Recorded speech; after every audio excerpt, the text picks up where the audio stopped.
Hey guys, it's Lexi and welcome back to my channel. I am doing the mid-year book tag. As of right now, I have read 52 books and my goal is 100. So according to Goodreads, I'm one book behind schedule, but once I get out of this fantasy fiction kick, I will be right back on schedule. And I'm just gonna hop right in. There are 11 questions I'm answering, so let's go. The first one is, what is the best book I have read so far? That would be Atmosphere by Taylor Jenkins Reid. Now, let me preface this by saying, when I first read it, I gave it 4.5 stars, and now thinking back on it, I would give it 5 stars because it's just so different from anything I've ever read. First thing, if her name sounds familiar, she also wrote Daisy Jones and the Six and the 7 Husbands of Evelyn Hugo, so that might be where you're knowing her name from. I got this as soon as it came out. My book club actually read it and talked about it. This covers so many things you would never think. For one, I showed this to someone and they're like, is that about a cult? No. NASA. It's about mainly our main character, Joan. This is in the 1980s. She's selected as one of the first women to possibly be an astronaut and go into outer space. So not only does she really have to fight to prove herself as a woman because she'd be one of the first women to go there, she's also dealing with a lot of familial issues. I don't want to spoil too many things. And then she's kind of finding out what she wants in a partner, and that has to do with another character named Vanessa. Now, these two women, on top of dealing with being in the society where women going into space just sounded crazy, so they're trying to prove themselves to the men they're working with. They're also trying to figure out how to love each other in quiet because they can't love out loud yet. So they're dealing with those issues. This book is so magical, and she is an amazing author, and she did so much research going into this. Now, there's a lot of terminology when it talks about the ships because there's some very heavily action-packed scenes when they're actually in the space shuttles out in space.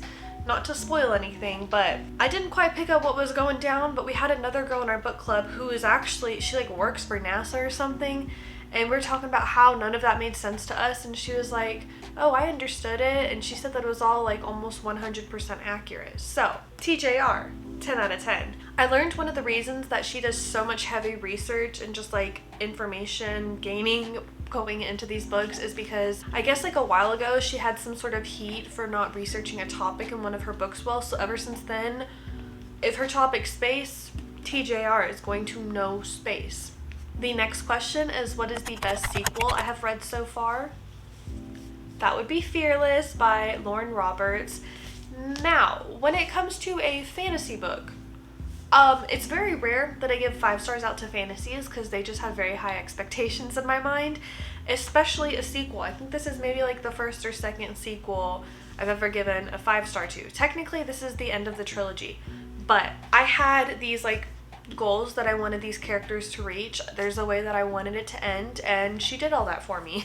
So I think that's one of the reasons that I gave it a 5-star. Also, this is definitely a romantasy. The romance is a very prevalent topic in the novel, in the series, and I love it.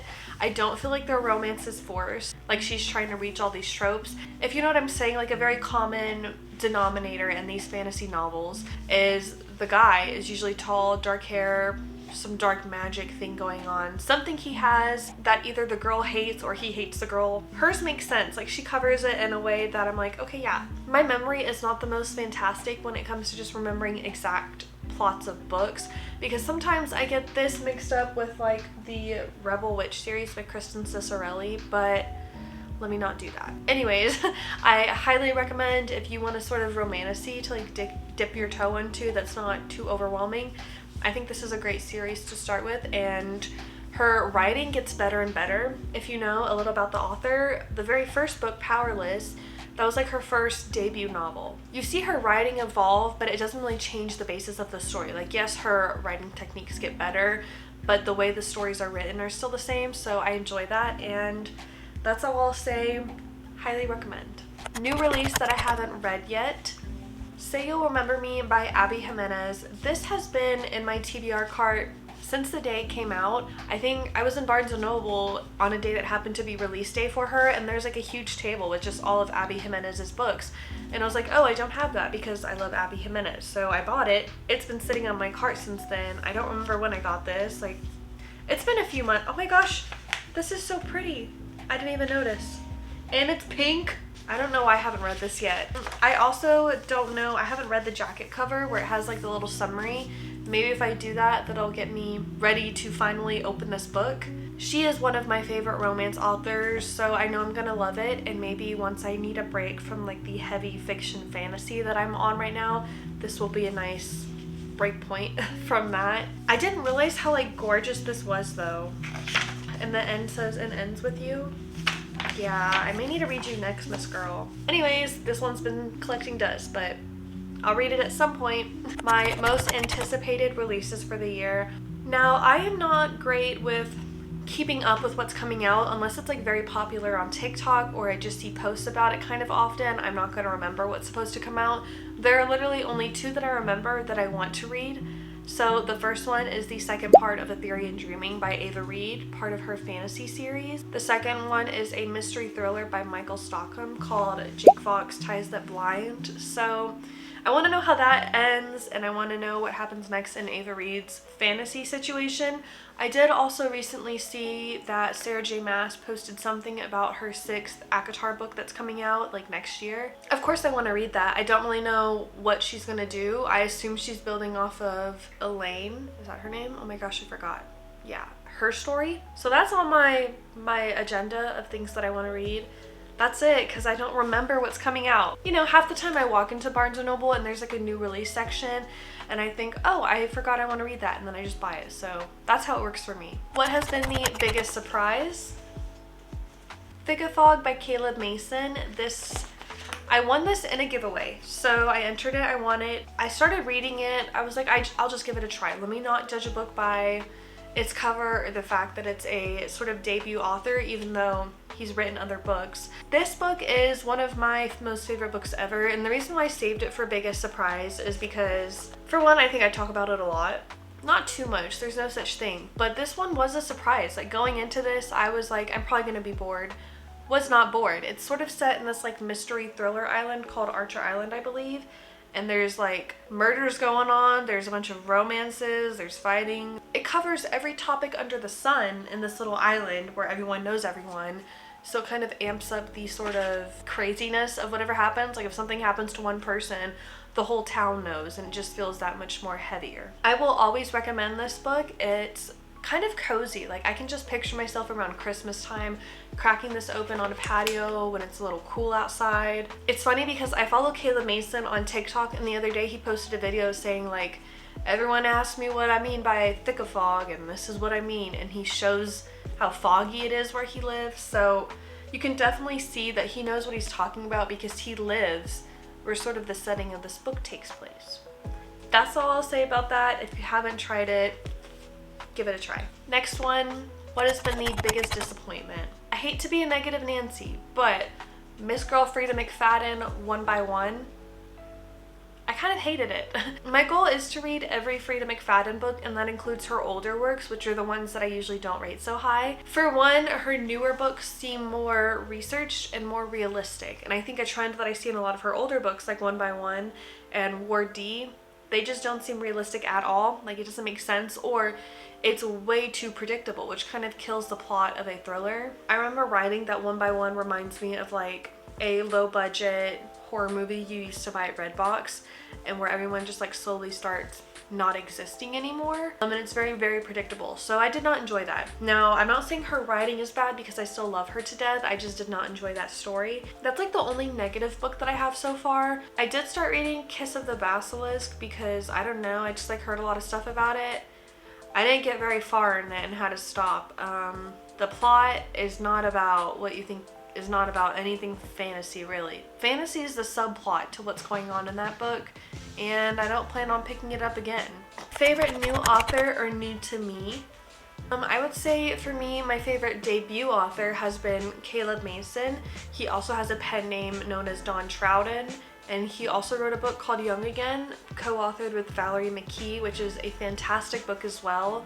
So he's definitely a debut author, even though he's had works published in the past. But yeah, I would say that. And then new to me is Taylor Jenkins Reid. For one, she is very famous for a reason. I don't know why it took me this long to finally get into her work, but I'm obsessed with it, and now she's on my radar 100%. I have, of course, like my famous romance author and then my favorite fantasy authors, but those I've been loving for a long time. So the newish ones for me, there you have it. Newest fictional crush. I don't really have crushes, but I do think from Atmosphere, let me pull it up again. From Atmosphere, Vanessa and Joan, I just love them so much because of how realistic their struggles are and sort of the strength that they have to stand up to their oppressors and what is wrong, and to show that it's okay to love out loud. Yeah, so I'm gonna say Vanessa and Joan. I just adore them, and I feel like if I was alive during that time that we would all be best friends. And also a woman in STEM, like need I say less. So, and it's also funny because a lot of these sort of fantasy male characters, as I was saying before, they all just are the same in my eyes. They're all tall, dark hair, and they 9 times out of 10 are royal, or they're like hunting a royal down, and I just kind of get them all mixed up in my head. So sure, I love that trope of every fantasy male character, but when I see something different like that in Atmosphere, that's gonna stay in my mind more. What has been my newest favorite character? Evelyn Hugo from The 7 Husbands of Evelyn Hugo by Taylor Jenkins Reid. This was one of my new reads this year. It took me a while to finally give it a try. Here I am, and I am obsessed with the author for one. And then Evelyn Hugo, reading this, felt like she was someone that existed. She feels like a sort of Marilyn Monroe of the time, and I just love her character. Not that she did everything great. She definitely has her sort of moral discrepancies, but she's a character that is just very true to herself and what she wants. To a fault. I just don't want to spoil anything, but of course, if you know, you know, the sort of a specific romance that she isn't very openly true to for a while. But that's what makes it more realistic, and that's what makes her a more tangible character that you can love and grow to understand and just like root for. So Miss Evelyn Hugo, you are one of my favorite characters of all time because you're just so well developed. What is a book that made me cry? The Lost Bookshop by Evie Woods. Now you would think, looking at this, oh, that's some cute little fantasy book. It's about, you know, a lost bookshop and these people are trying to find it because it just disappeared. There are some very heavy topics throughout this, and everyone's timelines and stories are kind of interconnected in a way, and they all are sort of dealing with the same issues with very toxic relationships, and it's also set in like the 30s, I think. Okay, 1920s Dublin is when one of the timelines take place, and then another one is current. So seeing how even though times have changed, they really haven't for these women. While books don't typically make me cry, this one definitely made me very emotional and emotionally connected to these characters. So yeah, if you haven't read this, I promise it's not as just cutesy as you would think. It's not boring. It'll keep you on your toes and a little sad. Now, on the opposite end of that spectrum, what book made me happy? Easy Enough, Funny Story by Emily Henry. This is one of her romance novels that came out this year. What's different about this from every other romance that I've ever read? I think it's because, for one, these characters felt so realistic. They both had fiancés who left them to get together. So these two are both now single. So of course they bond over the trauma of that all. And I just really felt connected to them bonding over their crazy ex situations. I was like, that's relatable. I get that. And then also I just really remember who these characters are, like, separate from each other. I remember what their values are, what they're into, how they express themselves, and that's just really stuck with me. And the ending was very satisfying, very happy, cozy, makes me want to sip a cup of hot chocolate. So if you need a decent romance book where there's of course the conflict but a very satisfying resolution, this will take the cake. Most beautiful book that I have purchased so far. This is Summer in the City by Alex Astor.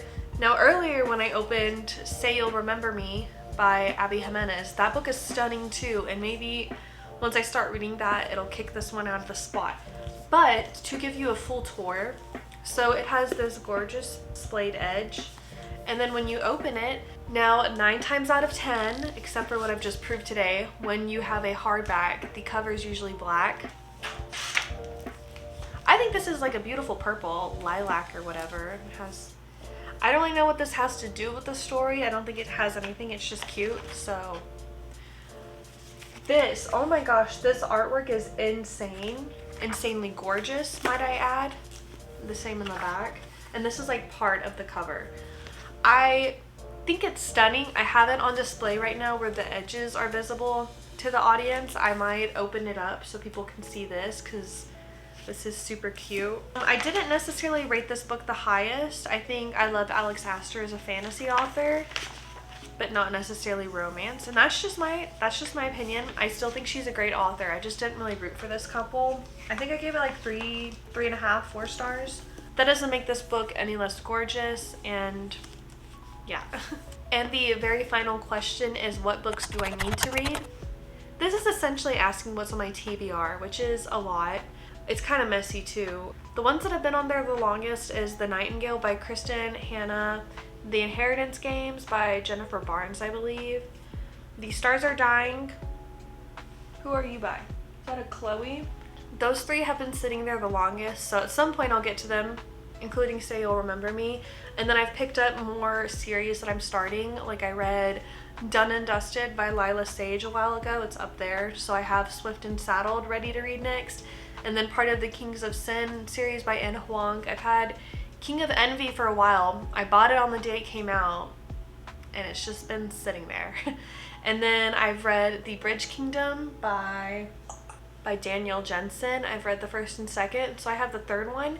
The third one is in a different POV from the other 2. It's about a different character's story, which I have to really be ready for that because sometimes I don't love the idea of all of a sudden reading a fantasy book in another perspective, like with Akatar from Sarah J. Maas, reading in Nesta and Cassian's perspective. It took me a while to get into because I'm so used to being in these other characters', eyes and then just changing it up without my permission. Give me a second. So that brings me to the end of my book tag. I have had a pretty successful year so far. The first half of the year I read a lot on my Kindle, and then recently I've been very into paperbacks. My rule of thumb, if I have to pay for it on Kindle Unlimited, like if it's not on Kindle Unlimited, so I have to buy it on Kindle, I'll just buy it on paperback. I know that rule kind of makes sense, kind of doesn't. It's just the rule I've made for myself. I haven't bought anything on my Kindle because I already pay for Kindle Unlimited. So at that point, I'm like, let me go support a brick and mortar store. Yeah, that's where my little 2 cents comes in. And then also, off topic, I kind of want to reorganize because I recently did my books in color order, as you can kind of tell, which was fun at first, but now it's like getting harder for me to fit everything. And then when I'm looking for books or videos or just to like reminisce on, I don't know what anything is.